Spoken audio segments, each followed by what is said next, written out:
And here's how to fix shortcuts app automatically crashing on iPhone after last iOS update.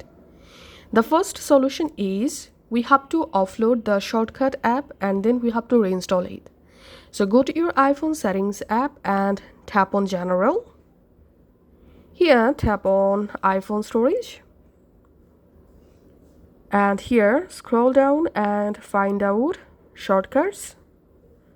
Tap on it and just tap on offload app, and here we can see this will free up the storage used by the app.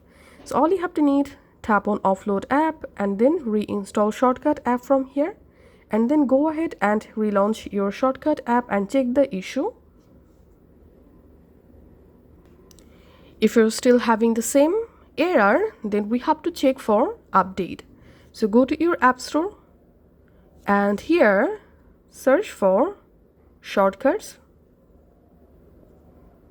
And now if you see any new update available for the shortcut app, make sure to update the app, and once you update it, go to your shortcut app and relaunch the shortcut app and check the issue.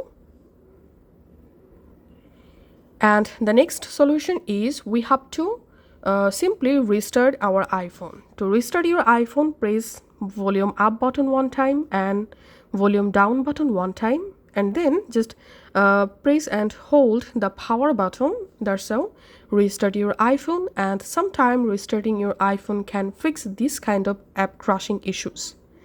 And the next solution is check for your iOS update. So go to your settings and tap on General, tap on software update, and here if you see any new update available, then update the new version, and sometime updating your iPhone can fix this kind of error. And if you're still having the same error, in this case, uninstall the shortcut app completely.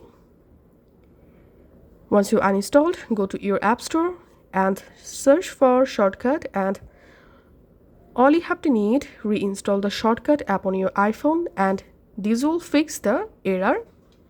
Thanks for watching.